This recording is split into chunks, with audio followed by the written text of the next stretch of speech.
بسم الله الرحمن الرحيم. سينا ما بلين كينيا الرا وانا جايبة انا موتو قبا قبا وان دي ما جرو دنيا تنرى وانا الرا نور جيجرو وانا جايبة وان غرانا وان غرانا ما غبو سنيتو اما نور جيجرا اما اورمون الرا غرغر باتي وني اورمو يوغو يا الرا كنا اورمون akka Amerika North America keessatti yeroo George Floyd ajjeesan bahanii akkasi biyya wali garagalchanii mirga isaaniitii falmatan san yoo Oromoon arran falmanne Oromoo arra dhumatteef jechuudha. Takka duutii Haacaaluu Hundeessaa Oromoo jabeessiti takka Oromoo laaffifti jechuudha. Yaa Oromoo xiqqaa guddaan beekaa wallaalaan hayyuu manguddoo fi xiqqaan ustaazinii fi sheekni qeensiinii fi hundi kiristaanni fi islaamni wanni ani Oromoo ifin jettu namni sabummaa fi jaalatu namni diinni keessa jiru namni diinni isaa dalagu namni sombisaa dalagu amma yeroon namni ajjeese shanee jaan shanee miti namni ajjeese mootummaa Abiyyi Ahmadi namni ajjeese Shimallis Abdiisaa faadha warri ajjeese Taayyee Danda'a faadha guutumaa guututti mootummaa Abiyyi Ahmadi ajjeese namicha kana. Haacaaluu ajjeesuun isa qofaa mi beeka waan inni namicha Hitlerii san arrabseef 7 takka dura Minilik arrabseefi itti qopheessanii ajjeesanii shanii ajjeesee jechuu jira. Nafxanyaa ajjeese nafxanyaan nii fi mootummaan Abiyyi tokkuma shanii ajjeese jaanii isin shawwadin isin soobin. Yaa Oromoo waldammeeysa biyya alaatis haa mirga keessan falmadha amma yoo nii fi tuffatamtaniis wal faana. Amma yoo jeyna taatanis Oromoon goota Oromoon hayyu Oromoon jeyn jaanii nu himaa turan duris ammallee akkasuma aman haa falmadha yeroo ta'anii miti yeroo ta'anii yaa nama sheekhiifin jettu waan godhuu dandeessu godhi ittaa nama dammeessu haa ta'u yaa nama ustaaziifin jettu waan godhuu dandeessu godhi amma yeroon amma waan dubbannu hin beenu waan jennu wallaalle wallahi waan jennu wallaalle haboo maaltu deemu jira baleeso yaa nama Oromoo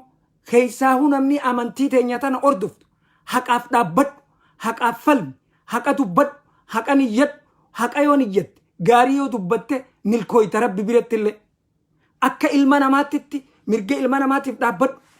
akka sabaatiif dhaabbadhu akka amantii teetiif dhaabbadhu namichi inni arrabse sun Minilik nama mootummaa Amaaraa ture Islaama fixuu ture Oromoo qofaa miti. Kanaafuu Oromoo dammaqi yaa nama ustaazeettu diinaa dur namaa himtu haasi namaan dammaqi jiin namni haa falmatu mirga isaatiin. Namni mirga isaatii haa falmatu. Dhiifamaa telefoonaan na bilbilame. Yaa Oromoo dammaqi yaa sheekha dammaqi arra dhumne nu fixu jira uummanni kun tokko tokkoon beekaa Oromoo ajjeesuu ta'a. Tokkoon qabaataa Oromoo dhabamsiisu ta'a. Amma ajandaa isinii baasan torban kana khasunuun dhumin kabiraa baasan nulaal. Ajandaa Qamar Yuusufii fi Dinquu Dayyaasas baasaniiti saniis mootummaa Abiyyi Ahmadiif baase. Saniin ummata keenya burjaajeessaa turan. Ummata keenya burjaajeessaa jira. Halkan nijjeessan. Guyyaa waan biraa sii baatan yaa Oromoo dammaqi.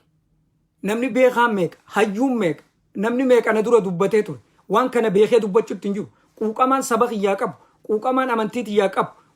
quuqamaan gartee laal mirga ilma namummaatiif qabu na dhageemuun dubbachuu jira malee namni kun hundi dubbatee jira miidiyaa irrattis dubbatanii jiran. Oromoo dammaqi amma dubbiin tan Oromooti. Ta biltsiginnaatiif biltsiginnaan guutuutti mootummaa nafxanyaati isiniin jechaa turre. Mootummaa nafxanyaati isiniin jechaa turre isinii himaa turan. Hanga baatii jahan duraa gaafa inni aangoorra dhufe deeggaruu turre malee achi as namichi garagalee jira namuu jechaa turan. Aktivistiin hin himee ture namni dubbiin galteef namni haa qabu. Yaa nama garaaf bitamtu yaa nama maallaqaan bitamtu maallaqni ni dhuma. Yoo duute maallaqa isaafit yoo islaama taate guyyaa qiyaamaa waa 4 hammarraa gaafatamtu dirree maasharirraan deemtu lubbuun takkalleen. Waa 4 sanirraa horii fudhattu kana eessaafidde eessa baaste yoo ammoo nama haqa nama arrabsi nama ajjeesi jaanii si kannan waan fudhatteefis ni gaafatamta waan nama ajjeesifteefis ni gaafatamta kana nama amantii islaamaa himatu irra hedduu namni nin anar kwasirra ma kofiya khayyate imama uffate assalamu alaikum jecha cubbu ummata miskina rayada ya akkasi mi dubbiin oromo amma waa'ee jiraachuu fi dhabamuuti wanni as deemu jiru kan khaa falmadhaa waan nafxanyaan biyya sun keessaa qabdu mootummaa dabalatee ani isinii mokka gootan isinu ani isinii mokka gootan isinu agartan TV irraa waan George Floyd gaafa ajjeesan magaalaan ani qubadhu tana keessatti akkas ta'e Minneapolis Minnesota akka godhan agartan Ameerikaa guutuu wal geesse hitta Awurooppaa fi Kanadaa fi Austraaliyaa irra geesse dammaqiyaa Oromoo kha'i mirga keetii falmadhu mucaa kana irraa ajjeesuun takka takkaan isin dhufti takka takkaan isin dhufu jirti namni dhiiga qabdu kha'i falmadhu amma ala kanaas wal jaarree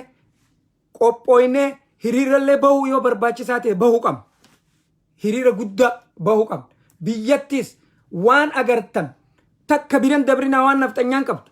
duraanin isinii meeliistii irra kaayedhaa isiniin jee ture waan nafxanyaan qabdu waan social media irra dubbachuun taane nama aaqila duraanuu bira dha'ijaanni galtiif jaanii gowwaa isa dha'ijaan waan inni isiniin juuqun isiniif gar yaa ummata Oromoo yaa nama dhiignisaa Oromoo yaa nama wanni takka keeysan jiru yaa nama haqaaf dhaabbatu abbaa feete taatee waan biyya sunitti mootummaan gabroonfataan waggaa 100 fi waan gabroonfachuu ture kan amma Abiyyi Ahmad nu deebisu jiruu fi duudee mu kan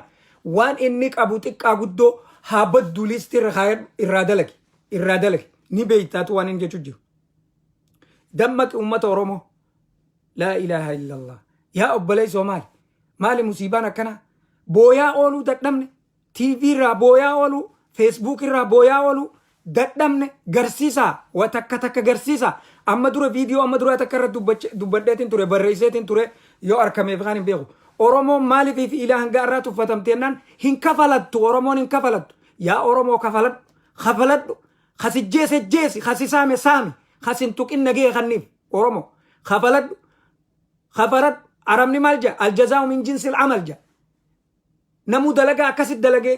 rabbiinis dubbatee jira yoo ilkee namni sirraa cabse ilkee irraa cabse yoo gurra sirraa mure gurra irraa mure yoo harka sirraa mure harka irraa mure jetti shari'aan ta'e namni biyya fiit irratti shahiide waman qutila alaa maalihi fahuwa shahiid waman qutila alaa bilaadihi fahuwa shahiid saniifuu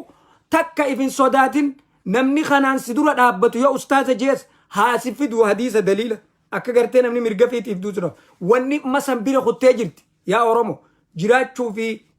tu jirti dubbiin khaa falmadhaa mirga keessaniif falmadhaa amma booda tokko keessan manatti isin dhufu ta'e isin yaa dubartii isin gudeetu ta'an dhiira takka mataa irraa fuudhanii kaan qawween ajjeesanii bikka biraa hidhachiisee ummata keenya Harargee faa mancaa dhorke Oromoo qawweedhiisii mancaa fi ablee dhorke namichi kuni naftanyaadha guututti amaara namni kun hin galiniif nama waa'ee Haile Sillaaseetuma faarsu waanuma Minilik faarsu siidaalee isaanii jaaree jiru kana eeggachuun du'a gatiiti amma duuti haa caaluudha amma gargar baati Oromoon takkaa qabsoon isii laamshaa'uu takkaa'oo it jabaattee itti fuftee dhiirummaa sii garsiiftee akkuma amma duraa sanitti mirga sii kabachisiisu mootummaan kun garagalu qaba filannoon jirtu eeggatinaa filannoo tokkoon isin dhufa saniifuu hagganumaan dubbadhaa waan garaa nama nyaatu obsuu daddabeetiin ol deebi'ee obboleeyyan kiyya rabbi si wajjin haa jiraatu rabbi malleen wajjin haa jiraatu rabbi Oromoo wajjin haa jiraatu yaa rabbi Oromoo tumsi yaa rabbi Oromoon haqa qabdi Oromoo tumsi yaa rabbi Oromoo tumsi yaa rabbi cinaa dhaabbadhu yaa rabbi cinaa dhaabbadhu اللهم كن معهم يا ربي سان وجتي اللهم ادفع الظالمين بالظالمين يا ربي ورنا مظلم والظالم من دبس يا ربي إسان مول الرخاء إسان دبس جبات أوروموتيا إسنين جالتا بكجرت تنتي نجيسني التاتو هكني خينو هاديبو والسلام عليكم ورحمة الله وبركاته